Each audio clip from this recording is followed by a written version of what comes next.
Bonjour et merci de nous retrouver pour ce Disputandum, le débat citoyen de Noah. Et le débat porte ce soir sur une question qui divise jusqu'à susciter de la haine entre les opposants et les partisans. La cause de cette discorde porte un nom, l'ours. Depuis 22 ans, dans les Pyrénées, le plan de réintroduction de ce plantigrade déchaîne les passions et cristallise les tensions entre les deux camps. Le dernier lâché en date, celui de deux femelles, les 4 et 5 octobre dernier, a ravivé la flamme et jeté de l'huile sur le feu. Alors faut-il poursuivre ces lâchers et jusqu'à quand? Jusqu'à quel niveau? La cohabitation entre l'animal et le pastoralisme est-elle indispensable? Est-elle possible d'ailleurs? L'ours est-il indispensable à la biodiversité de ce territoire, à l'identité et la culture des Pyrénées? C'est l'objet de ce Disputandum. On en parle avec mes invités. J'ai le plaisir d'accueillir donc sur ce plateau Jean-Jacques Lasserre. Bonsoir, vous êtes le président du conseil départemental des Pyrénées-Atlantiques. Face à vous, Marc Oxybar, vous êtes, conseiller régional Nouvelle-Aquitaine, conseiller régional Les Républicains. Jean-François Blanco, bonsoir, vous êtes conseiller régional Europe Écologie Les Verts. Enfin, sur ce plateau, Olivier Morin, vous êtes éleveur et vous-même porte-parole des éleveurs transhumants. Et puis nous serons aussi en duplex avec Marc Perrusquet, vous êtes berger, en duplex depuis votre bergerie d'Arbus, on entend d'ailleurs tinter les cloches, et vous êtes membre du groupe producteur P d'Escaou, et je précise que vous êtes vous plutôt pour la présence de l'ours.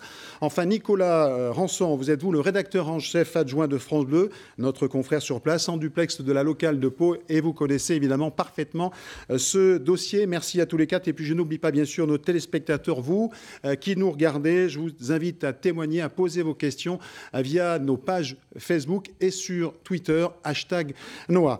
Avant d'ouvrir ce débat, revenons donc sur ces deux derniers lâchers des 4 et 5 octobre dernier dans un climat de tension extrême, comme nous le rappelle Élise Descartes. Une manifestation fin août à Etzot, en Vallée d'Aspe. Près de 200 éleveurs répandent du sang dans cette commune dont la maire s'est prononcée favorablement sur la réintroduction des ours en Béarn. Des dégâts et un mot d'ordre, pas de cohabitation entre le prédateur et le berger. À partir de maintenant, nous, c'est fini. Il n'y aura pas de dialogue. On passera à l'action. Le bruit que vous entendez aujourd'hui, c'est le bruit qui retentira le jour où les deux ours vont débarquer ici, parce qu'elles ne resteront pas ici. On organisera des battues à l'effarouchement, les deux ours ne resteront pas en Béarn. Le 20 septembre, ces mêmes éleveurs se rassemblent à Azasparos, au moment même où le ministre de la Transition écologique annonce en préfecture la réintroduction de deux ours. Courage à tout le monde. Maintenant, c'est à nous. Fini le blabla. C'est à nous sur la montagne maintenant. On ne va pas crever comme ça. Hein. On crèvera debout. Debout, on crèvera. Bon courage à tous. Au fur et à mesure que le temps avance, les esprits s'échauffent, les rumeurs de réintroduction enflent. Dans la nuit du 3 au 4 octobre, les éleveurs organisent des barrages en Vallée d'Aspe et fouillent les camions susceptibles de transporter une ours. Baroud d'honneur, car tous le savent, le combat est perdu. Moi j'ai dit un jour au préfet, tout ce que vous faites c'est du harcèlement et si vous passiez à l'acte ce serait le viol. Et je crois que ce soir c'est le viol de notre territoire. Et au petit matin, un hélicoptère survole la vallée, direction la forêt d'Issau. Claverina en Vallée d'Aspe, puis Sorita le lendemain en Vallée d'Ossau. Les deux ours font leur premier pas en Béarn, alors qu'un loup fait des dégâts depuis le printemps. Une véritable provocation selon certains élus. J'ai vu moi-même l'hélico repartir avec la cage sur le coup de 9h, moins le quart ou 9h, je ne sais plus exactement, peu importe. Et je considère que l'État bafoue toute notion de démocratie, bafoue toute notion de respect des territoires. Aux dernières nouvelles dispensées par l'Office national de la chasse et de la faune sauvage, les deux ours ont beaucoup bougé, mais sont restés dans leurs vallées respectives, à la recherche d'une tanière pour hiberner. Alors Jean-Jacques Lasserre, on entend bien ces élus avec des mots très forts, viol du territoire, déni de démocratie. Vous êtes le président de ce département, vous les connaissez, ces élus, vous les comprenez ce soir ? Je les connais, je les comprends. Ce département, forcément, je le connais puisque j'y ai consacré et passé toute ma vie. Je les comprends. Il n'y a pas d'excès, c'est des mots forts. Attendez, Viol. il y a les excès que l'on peut connaître au niveau de populations qui sont excédées, qui sont peut-être, comment dirais-je, dans les paroles, dépassent peut-être les intentions. Ça, je ne peux pas en juger, mais vous savez, connaissant le monde agricole, je puis vous dire que lorsqu'il s'exprime de cette façon, c'est qu'il en arrive à un niveau d'exaspération comme on le rencontre rarement. Je connais bien la profession, j'en suis issu. Je pense connaître la zone de montagne, au moins que ceux qui y vivent, mais je la connais bien quand même. Et si le président du conseil départemental, qui est plutôt en permanence en recherche de consensus, a choisi de s'exprimer contre la réintroduction de l'ours, c'est pour faire court, parce que chacun d'entre nous veut s'exprimer, c'est parce que j'ai considéré qu'en ce moment du débat, il fallait privilégier ce que nous avons de plus précieux, ce sont les éleveurs. D'accord, donc on y viendra, il n'y a pas de compatibilité entre le pastoralisme et l'ours, on y reviendra, je voudrais juste qu'on donne il n'y a pas de compatibilité. On a une heure pour en débattre. N'employons pas des raccourcis, il faut qu'on en débatte. D'accord, on va en débattre, on a une heure. Jean-François Blanco, vous avez entendu Jean-Jacques Lasserre, vous avez une position tout à fait autre, vous entendez ces élus, vous êtes vous-même un élu, qu'est-ce que ça vous fait dire, ce genre de réaction ?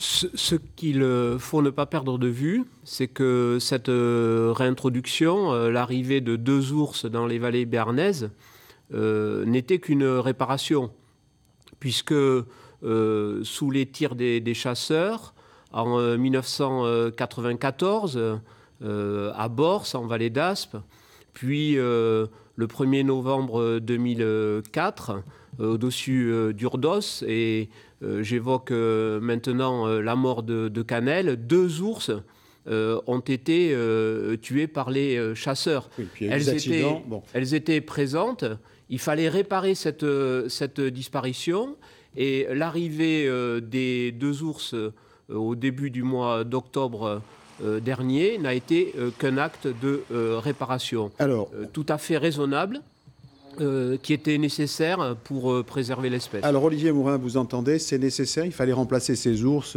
qui sont morts, que les chasseurs ont tués. Vous êtes donc éleveur, je le rappelle. Quelle est votre position ? 2 ours supplémentaires, au fond, c'est une population qu'il faut fixer, c'est ça le but, hein, c'est qu'il faut qu'il y ait un nombre suffisamment d'ours pour que cette population devienne pérenne, c'est ça ? Monsieur Blanco est en train de nous expliquer qu'il fallait réparer la disparition de ces 2 ours. Mais à ce moment-là, pourquoi on ne répare pas la disparition de tous les ours ? Parce que des ours, il y en avait partout en France. Si on remonte 2 ou 3 siècles en arrière, on va retrouver une population de plusieurs milliers d'ours. Donc à ce moment-là, on peut aussi imaginer de réintroduire des milliers comme il y en avait à l'époque. Ensuite, par rapport à la réintroduction de ces 2 ours, si vous voulez, c'est vrai que de la part des gens qui sont favorables, on a bien compris qu'ils se cachent derrière le fait que c'est que 2 ours, mais le plan ours que M. Hulot a rédigé avant de partir et qui est acté aujourd'hui, ce n'est pas la réintroduction de 2 ours. Sur les 4 années à venir, c'est la réintroduction de 15. Parce qu'aujourd'hui, de réintroduire 2 ours ne va en rien sauver l'espèce. Ça ne sert strictement à rien. Marc Oxybar, vous avez une position assez ferme, vous êtes contre la réintroduction. Vous avez entendu les arguments de M. Mourin. Le plan ours, on n'y revient pas, il est acté de toute façon, quoi qu'il arrive. Je vais répondre sur le plan ours et je vais vous donner ma position. Simplement, je voudrais poursuivre sur ce que vient de dire le président Lasserre et que je suis totalement.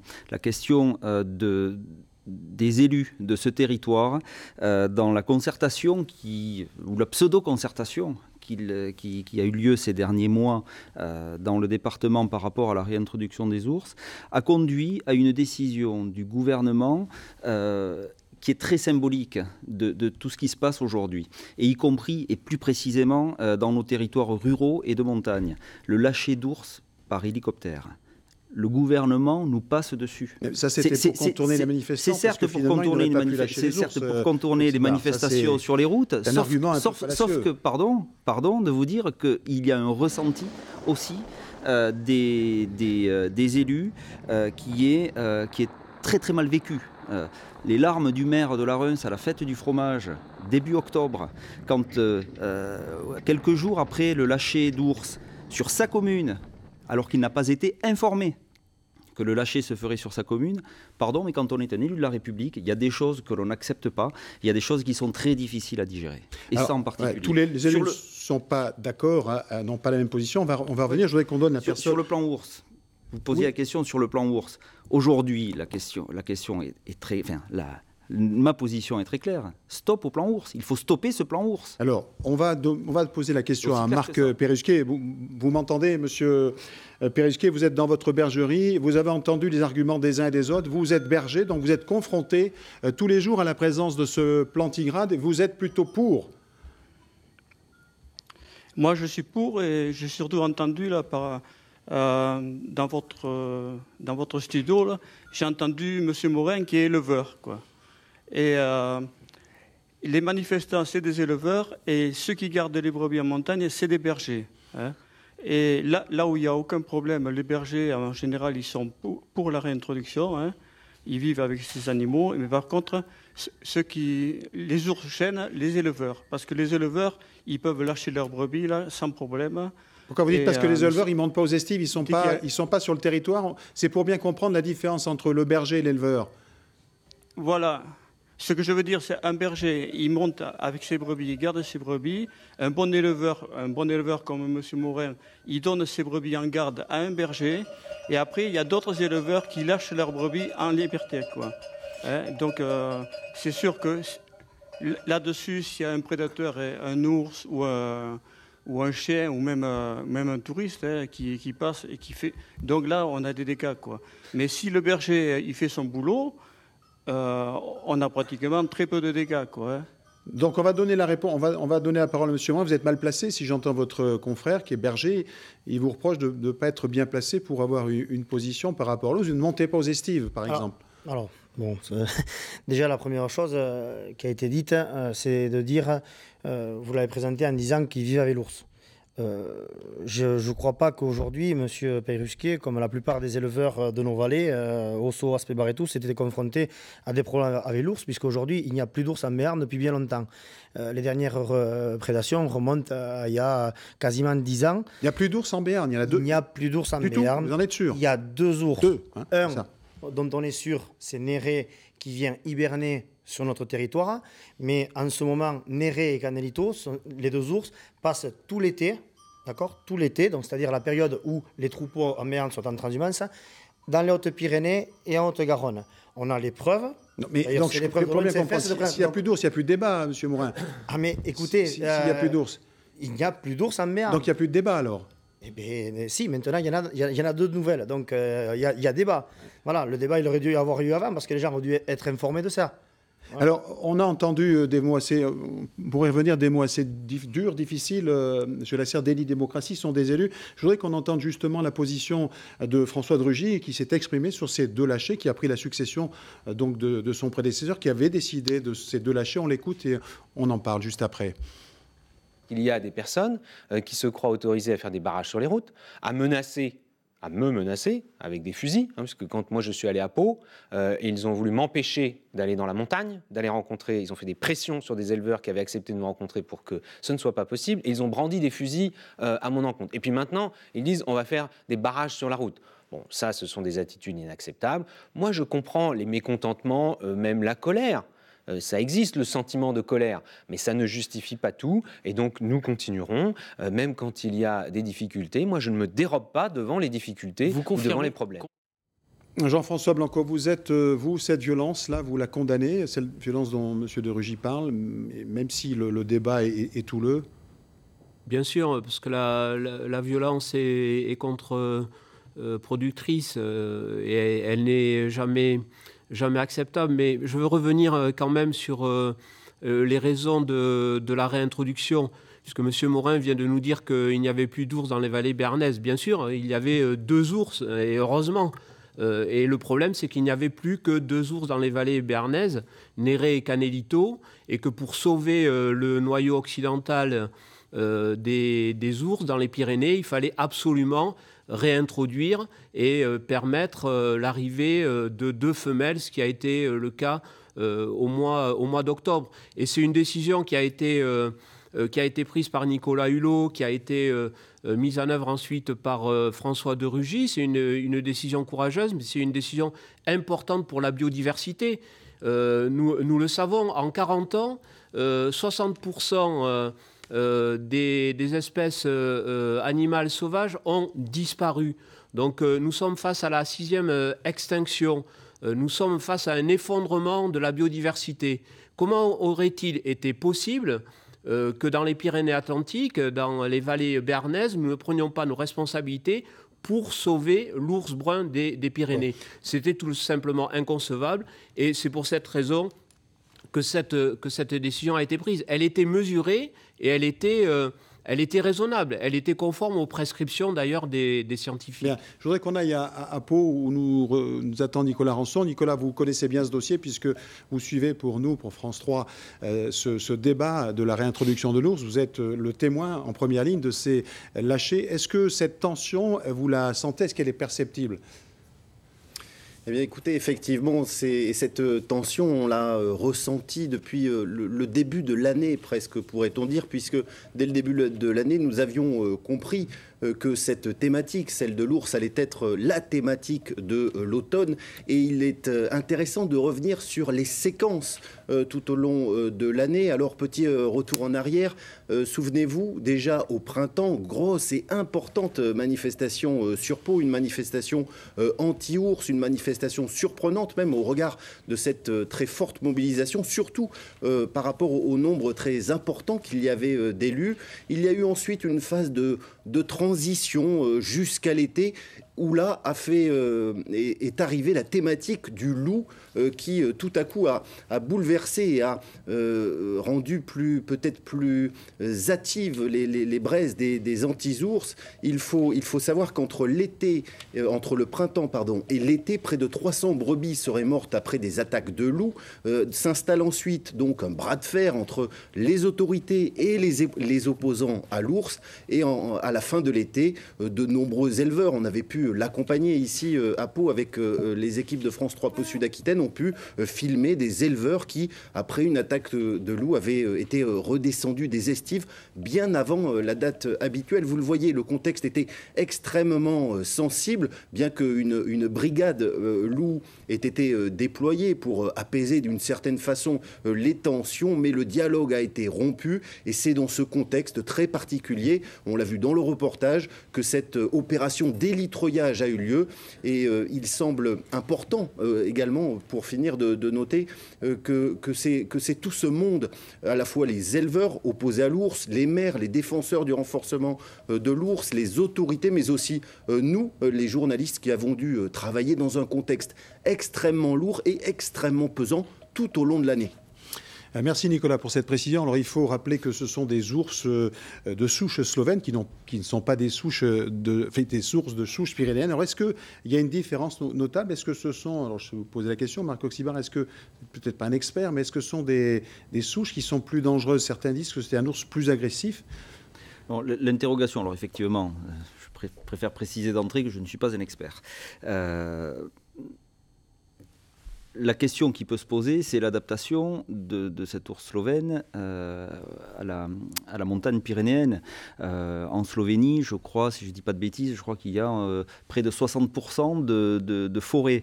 Et l'ours vit en Slovénie dans la forêt. Il n'y a pas de pastoralisme, il n'y a pas d'agriculture de montagne comme nous en avons ici sur notre territoire. Donc la question de l'adaptation de l'animal forcément pose question.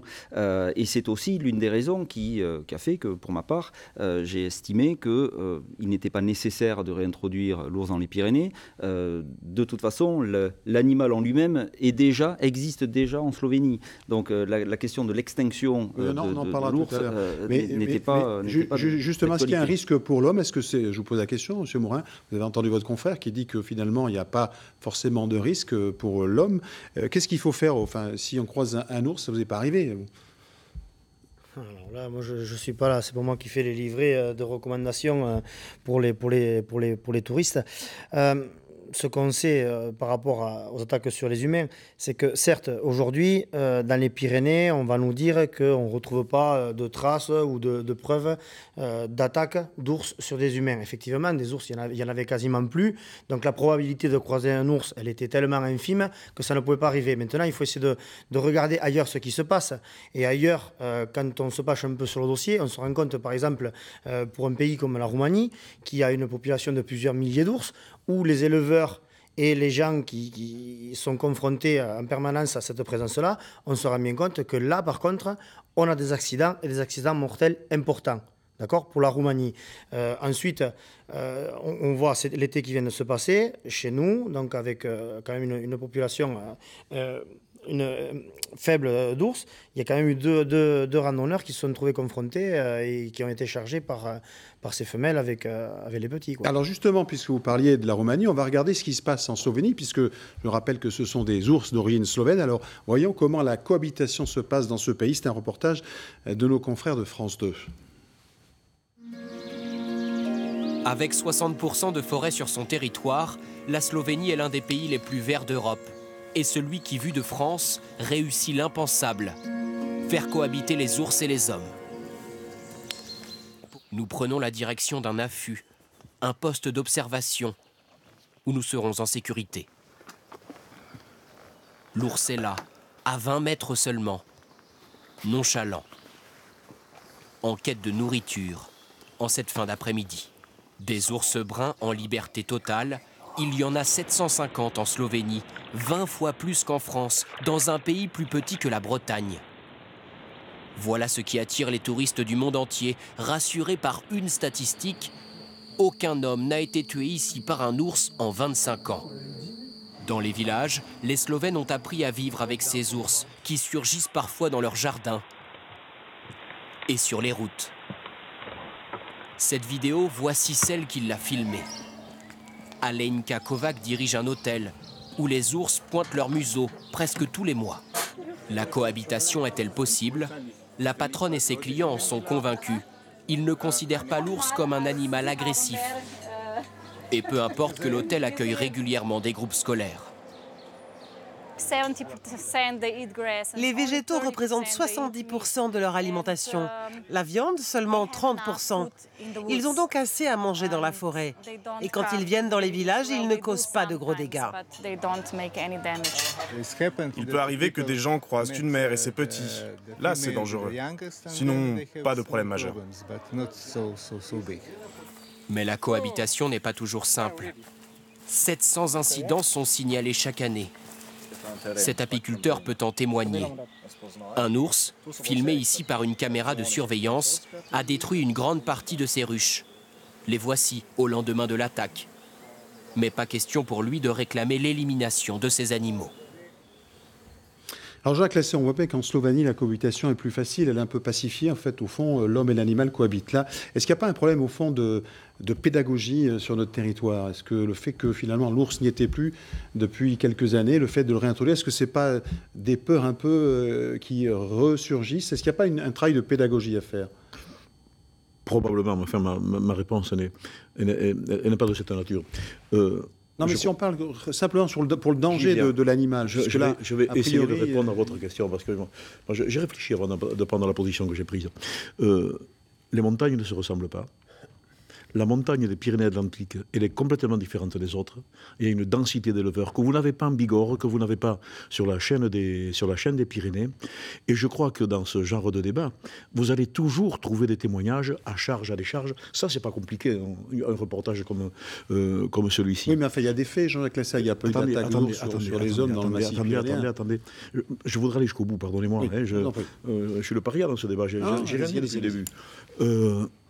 Je crois que dans une affaire comme celle-là, je crois qu'il faut se souvenir des époques où les colonies ursines, les populations ursines étaient significatives. 2 ours, ce n'est pas significatif. Je regrette, même 10 ours, ça ne sera pas significatif. Je crois qu'on est convaincu, lorsqu'on connaît à peu près la façon dont les animaux se reproduisent, les cycles et compagnie, il faut que les populations soient beaucoup plus denses pour assurer la pérennité d'une race, et il faut remonter, pas un siècle, mais pas loin d'un siècle en arrière, pour avoir des populations ursines denses. Et c'est donc, je crois, la nécessité de se référer à ces époques-là, où il faut connaître également quel était le sentiment des gens et des bergers. Ils étaient véritablement en danger. Ils étaient en danger, s'il y a des colonies. Et j'ai eu l'occasion de discuter avec M. de Rugy, d'abord, soit dit en passant, j'espère que ce gouvernement, dont je souhaite la réussite... Par ailleurs. Pas sur ça. Sur ça. Allez... restons. J'espère que ce gouvernement ne connaîtra pas de situations de violence pires que celle-ci. que M. de Rugy ne confonde pas l'exaspération avec la violence. Je connais les bergers, j'ai vu ce que donnaient les expressions, les manifestations. Mettons de côté cette image, ce cliché qui n'est pas un vrai cliché, selon lequel les bergers ont été violents. Je voudrais simplement dire... Pardonnez-moi. Redire ce que j'ai dit à M. de Rugy. Et je voudrais qu'on revienne au fond du débat. Qu'est-ce que c'est le fond du débat? Mais on va y venir, on y est depuis le début sur le fond du débat. C'est la restauration de la biodiversité. Mais justement, je voudrais vous faire part de déclaration de deux internautes. Je vous la cite. L'ours fait partie intégrante de l'histoire des Pyrénées. Il est peut-être une réparation, mais il est surtout primordial à l'écosystème. Ce sont des internautes que j'aimerais rencontrer et j'aimerais discuter avec lui. Vous n'êtes pas d'accord? Je dis simplement, et je l'ai dit à M. de Rugy, quels sont les endroits, quels sont les hommes, quelles sont les populations, quels sont les politiques qui ont abîmé sur quel projet le plus la biodiversité.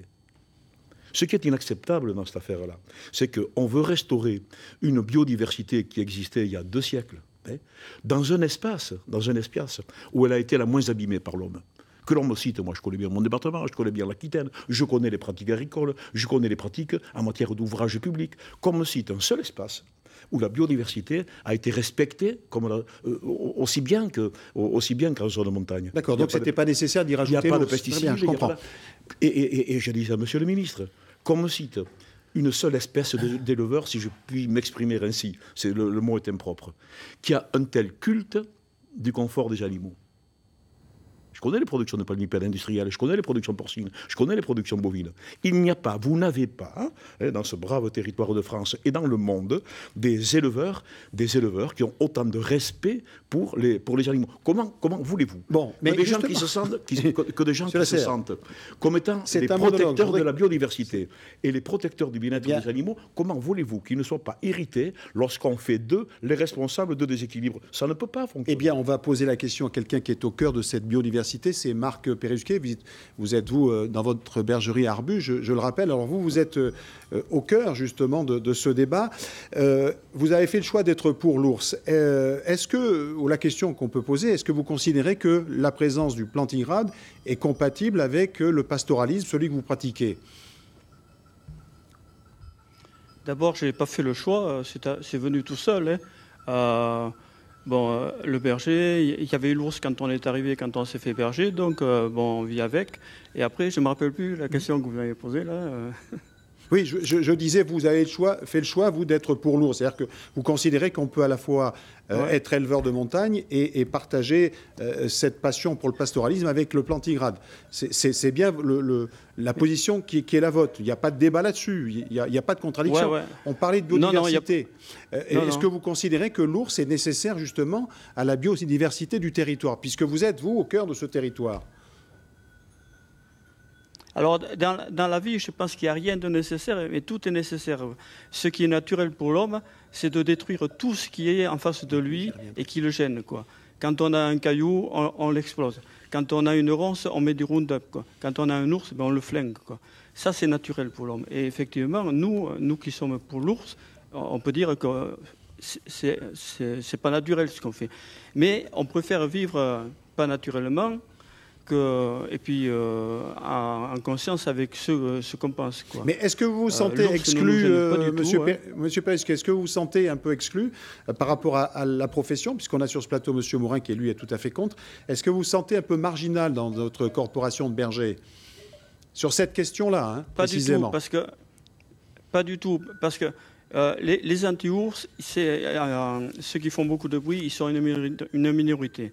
Nous, qui sommes pro-ours et qui faisons du bruit, on est une minorité. Et au milieu, il y a beaucoup de bergers qui ne savent pas où ils vont et qui n'osent pas parler parce qu'on les menace. On les menace verbalement, on les menace parce qu'on va leur dire qu'on va leur supprimer les montagnes parce qu'ils s'y prennent des positions. Et donc voilà, mais sinon, nous, on parle avec tout le monde. On n'a pas de haine envers M. Morin, quoi. On s'est rencontrés il n'y a pas longtemps, on a parlé avec lui, quoi. Et donc, chacun a ses positions. Pour le moment, c'est nous qui gagnons. Et puis j'espère qu'on va gagner jusqu'au bout. Alors Olivier Morin, vous allez répondre à votre confrère qui dit que vous avez une position tout à fait hors norme aujourd'hui. Il est au cœur, lui, de la montagne et il ne voit pas d'inconvénient à cohabiter avec l'ours. Il ne le voit pas d'ailleurs, il ne l'a pas vu. sur les statistiques, sur combien de gens sont pour, combien de bergers sont pour ou combien de bergers sont contre, on ne va pas débattre là-dessus. Je crois que la preuve, ça a été la manifestation à Pau, on était plus de 2000 éleveurs. À chaque fois qu'on a manifesté notre colère, on était entre 200 et 300 éleveurs. Aujourd'hui, les gens qui sont favorables à l'ours, on ne les a pas encore beaucoup vus. On sait très bien qu'ils ne sont pas très nombreux. Après, il faut pas nous essayer de nous stigmatiser, de nous faire passer pour des anti-ours. Personnellement, je trouve l'ours un animal formidable, magnifique. Moi, aujourd'hui... Il faut comprendre, vous êtes pour l'ours, mais pas dans les Pyrénées. Ce à quoi on s'oppose, si vous voulez, c'est à la présence de l'ours dans les Pyrénées, c'est surtout à cette réintroduction. Parce que tout à l'heure, M. Blanco nous parlait de biodiversité et de la souche pyrénéenne. Mais la souche pyrénéenne, elle est perdue. Depuis longtemps, ce n'est pas en réintroduisant des ours de Slovénie qu'on va remettre en place elle a été perdue, biodiversité. Parce que le dernier ours de cette souche, Canel, a été tué par un chasseur. Oui, c'est pas en réintroduisant des ours de Slovénie qu'on va faire renaître cette souche pyrénéenne. On est d'accord. Ensuite, on n'est pas non plus là pour dire quelle espèce est prioritaire par rapport à l'autre. Elles sont toutes importantes, ça a été dit, certes. Mais quand on met... moi, je trouve un peu facile quand même de se cacher derrière les aspects de biodiversité, qu'on les met à toutes les sauces. On nous parle d'écosystème. Moi, je vais vous dire ce que, c'est pas moi qui le dis, c'est M. Chaperon. M. Guillaume Chaperon, c'est un agent de l'ONCFS, spécialiste des grands prédateurs. Il déclarait, il répondait à la question d'un journaliste qui disait « Y a-t-il un intérêt écologique à la présence de l'ours ?» Il répond « Non, il n'y a pas de données pour dire qu'il sert à quelque chose. » Je ne l'invente pas, c'est écrit dans le Figaro. Bien. Dans le plan ours, qui s'est inspiré des scientifiques du Muséum d'histoire naturelle. Ces scientifiques-là, pour répondre à la commande de Madame Bateau, à l'époque, qui avait demandé si vraiment, avant de continuer les réintroductions, est-ce qu'il y avait une utilité pour les écosystèmes et pour la biodiversité, ces gens-là répondent « Il n'existe pas d'études spécifiques sur l'impact potentiel des ours sur la faune sauvage des Pyrénées. » Bien, on va laisser répondre M. Blanco. Très bien, on a bien compris la question. Alors, M. Blanco, vous le représentez. Très bien. Alors, on va laisser M. Blanco. Il y a plusieurs questions évoquées par M. Morin. D'abord, est-ce que c'est une hérésie de réimplanter la souche slovène dans ce massif pyrénéen? Puisque ce n'est pas la même souche, il faut le rappeler. Je vais prendre un peu de temps pour répondre. Pas trop, parce que non, mais d'autant qu'autour de cette table, vous avez 3 opposants à l'arrivée des ours, et je suis le seul qui intervient aussi sur la position du conseil régional, parce que le conseil régional s'est prononcé pour l'arrivée de ces 2 ours, pour protéger, la majorité bien sûr, pour protéger la biodiversité. Alors je reviens un peu en arrière. D'abord, s'il y a un danger, ce n'est pas le danger que ferait courir l'ours aux humains, mais c'est l'inverse. C'est-à-dire qu'en 1995, dans les Pyrénées, nous étions arrivés à une situation où il restait 5 ours. 5 ours des Pyrénées qui appartiennent exactement à la même espèce que les ours slovènes, pour répondre à votre interrogation. Donc il n'y a pas d'hérésie à ce que ce soit cette souche. C'est exactement la même espèce. Ce que dit M. Morin. Et nous savons, depuis les premières réintroductions en 1996, pour combattre la disparition de l'ours, que cela ne présente aucune difficulté. J'ajoute que la question quand même centrale, j'espère que tout à l'heure nous parlerons du soutien qui est apporté aux bergers, aux éleveurs, du fait de la présence de l'ours, parce que c'est quand même un sujet important. La question fondamentale qui nous était posée était celle de savoir si nous acceptions ou non que l'ours brun des Pyrénées disparaisse. S'il n'y avait pas eu cette réintroduction, qui était devenue impérative depuis la mort de l'ours Canel. Donc c'était nécessaire, on a compris. Depuis 2004, eh bien, l'ours des Pyrénées était menacé de disparition. Pour répondre à M. Morin, je donne un chiffre. Il est considéré par les scientifiques qu'une population de 50 ours dans les Pyrénées, dans l'ensemble des Pyrénées, est un seuil suffisant pour assurer la pérennité de cette espèce. Donc on est presque au seuil requis, c'est bien ce que vous voulez dire. Nous y sommes quasiment, puisque à la fin de l'année 2017, on était à un peu plus de 40 ours dans les Pyrénées. Mais le problème, c'était que dans la souche occidentale, donc dans les vallées béarnaises, étaient menacés de disparition, et cela posait aussi un problème de consanguinité. Voilà. Alors, il y a beaucoup plus de loups et d'ours en Italie. Les bergers italiens ne s'en plaignent pas et s'adaptent aux traditions. C'est une remarque d'un de nos internautes. On s'y adapte avec des chiens. Vous posiez la question des chiens. Il y a quand même des mesures qui sont prises pour à la fois repousser l'ours et protéger les troupeaux, Monsieur Morin. Il y a des choses qui ont été faites. Sur la cohabitation dans les autres pays, ce dossier-là, il est victime d'une désinformation totale. Les gens, aujourd'hui, on leur fait croire par des reportages souvent mensongers qu'ailleurs, ça se passe bien. C'est totalement faux. Aujourd'hui, il n'y a pas de cohabitation, je dirais, qui se passe bien entre les prédateurs et les éleveurs. D'accord ? En ce qui concerne, si vous voulez qu'on parle des mesures de protection ou du gardiennage par le biais des salariés, pour ce qui est des mesures de protection, alors certes, aujourd'hui, on n'a pas encore d'étude qui a été faite sur l'ours, mais sur le loup, qui est un prédateur, comme l'ours, une étude a été faite et on voit bien qu'aujourd'hui, les mesures de protection, que ce soit la présence des chiens ou les clôtures, les filets, le fait de les rassembler la nuit, n'empêchent pas la prédation parce que le prédateur s'adapte. D'ailleurs, ça s'appelle coadapte et ils attaquent le jour. Pour les aides au gardiennage, pour le gardiennage, pour la présence humaine, aujourd'hui, il y a certes des aides au gardiennage pour prendre des salariés. Mais aujourd'hui, ce qui se passe, c'est que sur ces salariés, il y a un vide juridique complet sur les conditions de travail. Parce qu'aujourd'hui... Là, on s'y perd un peu, Olivier Morin. Je voudrais juste qu'on essaie de fixer un peu le débat. Je vais vous donner la parole, Max Oxybar, mais je voudrais qu'on retourne à Pau voir Nicolas Rançon. Nicolas Rançon, juste pour être très précis, on a entendu justement sur cette problématique des brebis. Est-ce qu'on a un chiffrage aujourd'hui? Est-ce qu'on sait quelle est la prédation de ces ours dans le massif pyrénéen? Alors écoutez, pour le moment, en tout cas les chiffres que l'on dispose, c'est que depuis ces 3 dernières années, en tous les cas en Béarn, il n'y aurait pas eu d'attaque d'ours sur des troupeaux de brebis, en tout cas depuis 3 ans. Ce sont des chiffres qui sont donnés notamment par le FIEP, le fonds d'intervention éco-pastorale. Voilà, ce sont les chiffres que je dispose actuellement.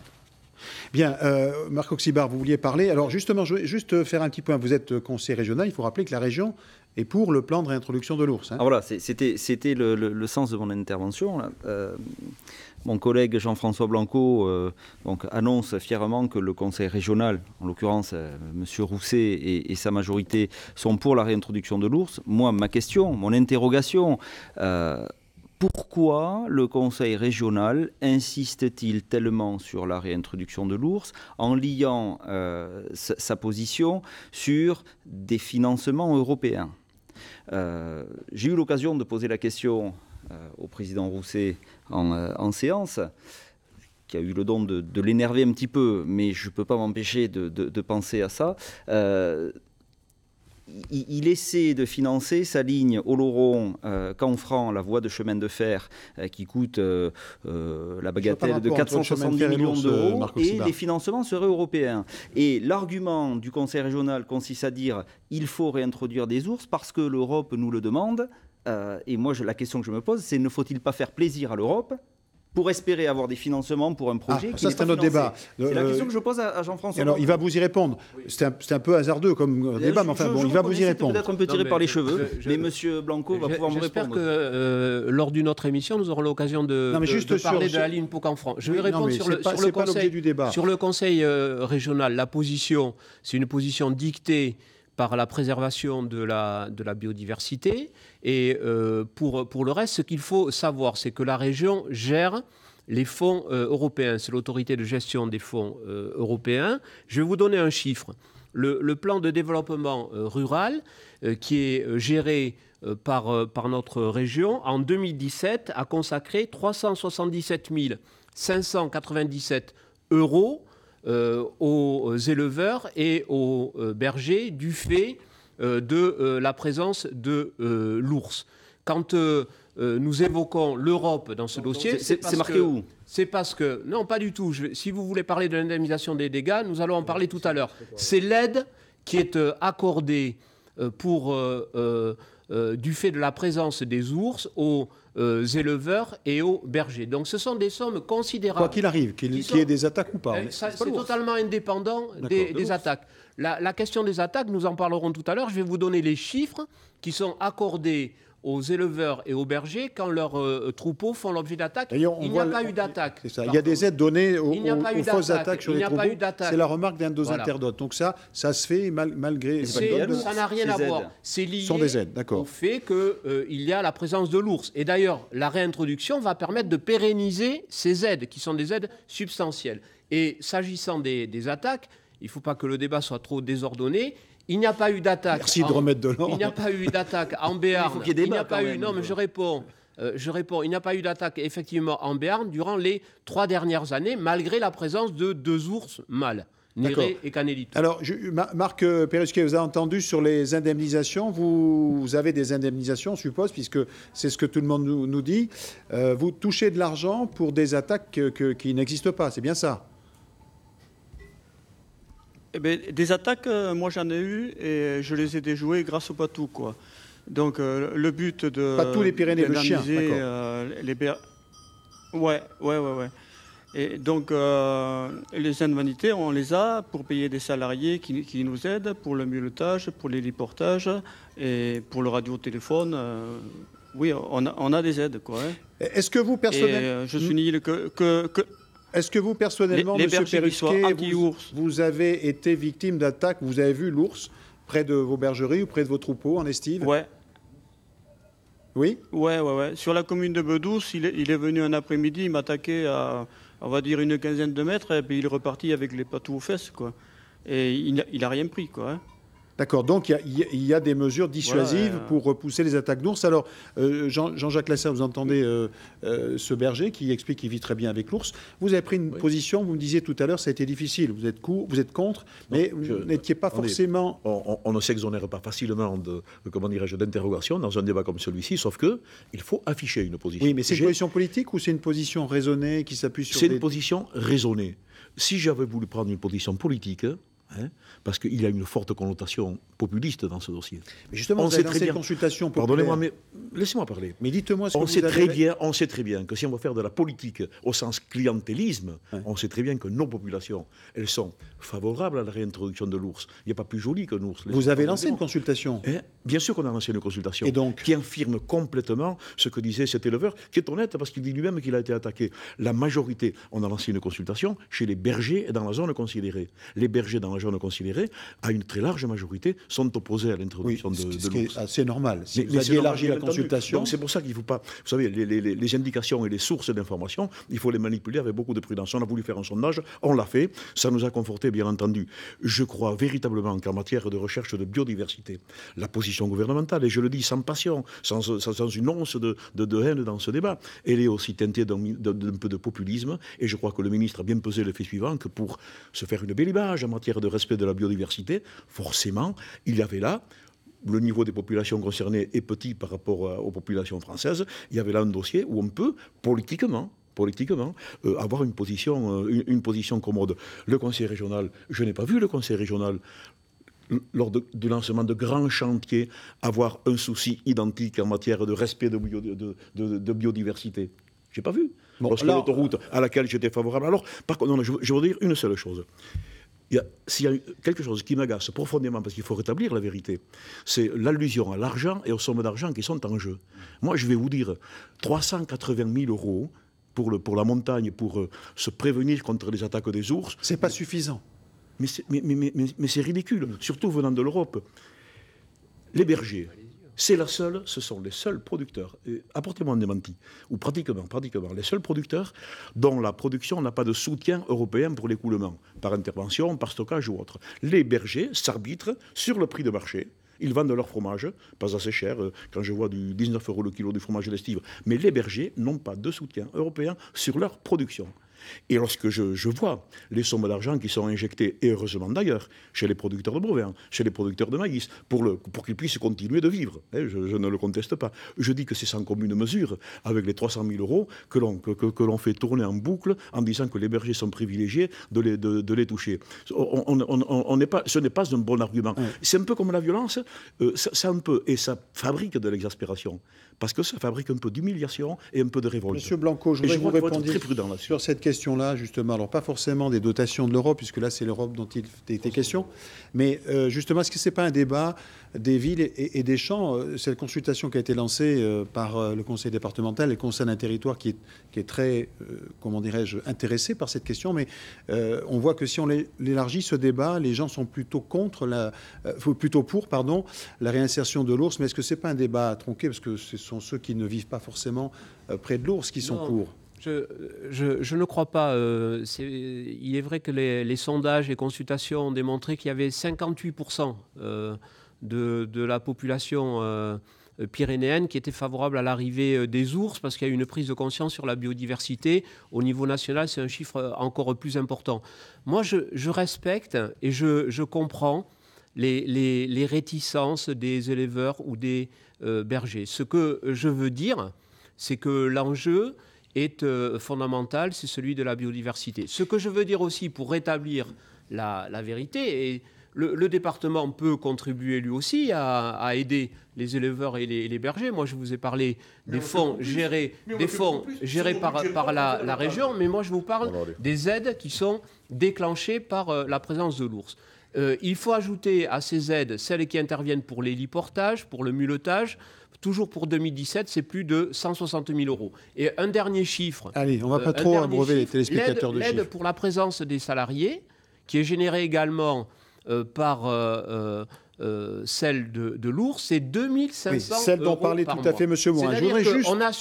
On assure la rémunération et la prise en charge d'un salarié pour s'occuper des brebis, pour être en estive, ce qui est la solution quand l'ours est présent, avec quand même un financement qui est un financement très significatif. Bien, alors, puisque vous parlez beaucoup de biodiversité, je voudrais qu'on regarde ce reportage qui a été réalisé au FIEP. C'est le Fonds d'intervention éco-pastorale et qui donne d'ailleurs sa position sur cette présence et sur la biodiversité. C'est un reportage qui est signé Nicolas Rançon. Nous sommes dans le local exigu du FIEP, le fonds d'intervention éco-pastoral basé à Pau. Depuis 1975, cette association se mobilise pour la protection de la nature. Il y a une deuxième session, fin août et début septembre, pour faire de l'observation d'ours. Jérôme Houillon et Gérard Cossimon ont fait de la défense de l'ours dans les Pyrénées un dossier prioritaire, car pour ces deux biologistes, l'ours est en grand danger dans les Pyrénées béarnaises. Cette opération de renforcement était indispensable parce que sinon on arrivait à l'extinction de l'espèce. Tout le monde comprend bien que s'il n'y a plus que de mâles, il n'y aurait plus eu d'ours dans les Pyrénées occidentales au-delà du Béarn. Pourquoi est-ce que c'est important? Parce que l'ours est un patrimoine naturel des Pyrénées. C'est une espèce qui à elle seule résume les besoins de toute la faune pyrénéenne, puisque l'ours vit du fond des vallées jusqu'au pâturage d'altitude. Et en protégeant cette espèce, on protège l'ensemble des milieux de vie d'autres espèces beaucoup moins connues. Alors, pour le FIEP, ce dernier lâcher était une étape cruciale, l'aboutissement d'un long et délicat processus. Nous, ce que l'on voulait, c'était sortir de cette spirale d'extinction, repartir dans une dynamique de vie, et on pense qu'à terme, il y aura forcément, à un moment ou à un autre, des échanges de population entre les deux noyaux. Il y a déjà des mâles qui font de temps en temps le parcours, donc il suffit d'attendre. Les ours constituent aussi le patrimoine culturel des Pyrénées. Carnaval, mythe, légende, blason, pour le FIEP, le plantigrade s'inscrit dans l'histoire de ces vallées, au même titre que les bergers. Cohabiter serait donc possible. Sur les 3 dernières années en Béarn, il n'y a pas eu une brebis de tuée par l'ours. En gros, sur les Pyrénées, l'ours représente 1% des pertes en montagne. Donc il y a la foudre, il y a les chutes, il y a les maladies, il peut y avoir des chiens errants aussi à l'automne ou à l'hiver près d'exploitation. Enfin, il y a beaucoup de causes de mortalité des brebis. Par contre, aujourd'hui, si un éleveur a la volonté de vouloir protéger son troupeau, présence humaine, chiens de protection, regroupement nocturne avec des filets électriques, etc., il y a des moyens avec nos impôts, c'est des fonds publics qui sont alloués, et nous on trouve ça très bien. C'est-à-dire que ce n'est pas l'ours ou le berger, c'est l'ours et le berger. Enfin, l'association paloise voit dans l'ours un atout touristique. Les régions des Asturies en Espagne ou encore celle des Abruzzes en Italie ont réussi à développer le tourisme durable autour de l'ours. Alors, on va retourner à Arbus, à la bergerie. Avant, je voudrais vous livrer cette phrase d'un internaute. Heureusement qu'il y a encore de vrais bergers pour qui la cohabitation est possible. Ça s'adresse peut-être un peu à vous, Marc Perrusquet. Est-ce que vous sentez dépositaire d'une tradition culturelle, oui ou non? Je ne sais pas, les traditions, ça évolue. Donc, non, je ne me sens pas du tout ni le porte-parole, ni... Non, je ne me sens pas... Oui, mais vous avez quand même choisi... moi-même. Oui, mais vous avez choisi de décliner un peu commercialement sur l'image de l'ours, puisque vous avez donc sur vos fromages, il y a une patte d'ours. Donc vous identifiez vos fromages avec l'ours. C'est donc une déclinaison commerciale. Vous avez pris le contrepoint. Vous appuyez sur l'ours pour faire votre démarche commerciale, c'est ça? Pour nous, ce n'est pas vraiment le cas. Nous, on s'est mis à Pedescaus pour être en accompagnement avec l'ours. Parce que nous, on vend nos fromages localement. Donc les gens, ils n'ont pas besoin, ils savent notre avis, ils n'ont pas besoin de cette pâte d'ours pour savoir nous identifier à nous. Mais pour quelqu'un qui vendrait sa production un peu plus loin que nous, c'est-à-dire à l'extérieur, cette pâte d'ours, effectivement, servirait à vendre son fromage. Mais en premier abord, nous, on s'est mis à Pedescaus parce qu'on soutient le FIEP, quoi. Et on est pour la présence de tous les animaux qu'on peut trouver dans les Pyrénées, quoi. Bien. Monsieur Morin n'opine pas du chef, pas tout à fait d'accord avec vous. Vous regrettez cette démarche, vous dites finalement Non, moi je ne regrette rien. Hein. Chacun est responsable, chacun fait ce qu'il veut. Moi, je n'ai pas de conseils à donner à monsieur Perrusquet. Non, ce que je regrette, c'est que, au fond, il n'y a pas de débat. Finalement, il n'y a pas de débat. On nous impose des choses. Non, mais on nous impose des choses. On balance des mots comme ça, de la biodiversité. On veut nous faire croire qu'en réintroduisant 2 ours là en 2018 en Béarn, eh bien, ça y est, l'espèce est sauvée. Sauf que c'est pas du tout le cas. Je regrette que ces gens, Monsieur Blanco n'ait pas lu le plan ours et le rapport du muséum, parce que en le lisant, il se serait rendu compte que les experts, comme il a dit tout à l'heure, ils ont annoncé qu'il fallait une population entre 150 et 200 ours pour que la population passe en dessous des 5% d'extinction, de risque d'extinction. Et là, on est à 50, 45, c'est ça. Donc on est loin du compte, c'est ça. Donc vous avez peur Bien sûr qu'on est loin du compte, évidemment. C'est un leurre. Ce que les gens doivent comprendre, c'est qu'aujourd'hui, c'est un choix de société. Voilà. Les prédateurs n'ont jamais cohabité avec le pastoralisme et avec l'élevage. C'est faux. S'ils avaient si bien cohabité que ça, il y en aurait encore. D'accord ? Donc aujourd'hui, d'un côté, on a des projets de réensauvagement des territoires avec la réintroduction de grands prédateurs. D'accord ? Et de notre côté, il y aura le pastoralisme avec le bien-être animal et les produits de qualité, parce que je vous amène un bout de fromage, monsieur. Très bien. Je vais ça, c'est de la l'heure. biodiversité, ça. Là-dedans, vous avez des dizaines d'espèces de fleurs. Vous avez des races locales, d'accord, de brebis. Et ça aussi, ne l'oubliez pas. Les races domestiques, elles font partie aussi de la biodiversité. Très bien, mais je vais le goûter tout à l'heure, je vous le promets. Je voudrais qu'on aille une dernière fois retrouver Nicolas Rançon à Pau, puisqu'on parlait, on arrive un peu au terme de cette émission, on parle de culture, de la présence de l'ours en tant qu'animal culturel appartenant à l'histoire de ce territoire. Vous le parcourez avec vos équipes de reportage. Est-ce que ce sentiment d'appartenance au territoire, culturellement parlant, est-ce que vous le sentez, Nicolas ? Eh bien, écoutez, pour tout vous dire, ce que l'on a surtout constaté ces derniers mois, et on en a beaucoup parlé, c'était que ce dossier était extrêmement clivant. Vraiment, parfois, la discussion était parfois même difficile avec telle ou telle personne. Et ce qu'il est important de souligner, c'est que même un mois après après ce dernier lâcher, eh bien, les choses se sont apaisées, mais peut-être seulement en surface, car en Béarn et dans les vallées, il est toujours question de l'ours, à la fois dans les discussions, mais aussi lorsque vous allez à l'intérieur des vallées, sur les routes sont toujours taguées. D'un côté, côté, non à l'ours, de l'autre côté, des cœurs avec le mot ours écrit à l'intérieur. Donc il est toujours aussi toujours question de oui, c'est un débat qui est visible et qui est toujours très clivant. Merci Nicolas. Alors Jean-Jacques Lasserre, vous avez entendu, vous êtes vous le président de ce territoire, encore une fois je le répète, est-ce qu'aujourd'hui il y a 50, à peu près une cinquantaine d'ours, peut-être un peu moins, qu'est-ce qu'on en fait? On arrête là, on continue, qu'est-ce qu'on fait de ces ours? Moi je partage le point de vue qui a été évoqué, selon lequel les populations ursines reviendront très difficilement. Et que la leçon en matière d'évolution de la biodiversité, même s'il y a eu malheureusement 2 ours qui ont été tués, c'est que l'histoire fait que l'ours n'existe plus. Il faut remonter pratiquement un siècle en arrière pour avoir devant nous des populations ursines. Et là, mais pourquoi Jean-Jacques Lasserre n'existe plus? Parce que peut-être la nature elle-même, ou la recherche de l'équilibre que la nature fournit, ne conduisait pas les populations ursines à se sédentariser et à faire souche. C'est ça la nature. C'est ça la nature. Je vous répète, il n'y a pas d'espace. Je vous entends, vous dites que l'ours a disparu naturellement. Je pense qu'il a disparu naturellement. Mais lorsque les populations étaient fortes, c'était vraiment un animal considéré comme étant un prédateur et qui déclenchait de la part de l'homme, parce que c'était un prédateur. Et ce qui a compté également dans mon point de vue, on parle du loup par exemple. Mais mettons-nous une bonne chose dans la tête, si les acteurs principaux, permanents, qui vivent en montagne, si leur nombre diminue, mais ça va être probablement la porte ouverte à beaucoup d'autres prédateurs. On n'en est pas encore là, bien entendu. Et c'est pour cette raison que moi je considère qu'il faut que nous mettions tous les atouts de notre côté pour que les populations de bergers, si on peut s'exprimer ainsi, continuent de travailler avec de la confiance dans leur métier, avec de la sécurité dans leur métier. Il y a des moments où il faut trancher. Moi, j'ai tranché surtout à cause de ça. Alors, les choses, monsieur l'interlocuteur favorable avait un ton mesuré aujourd'hui. Monsieur Perrusquet. Monsieur Perrusquet avait un ton qui me laisse supposer quand même que la discussion est toujours permise.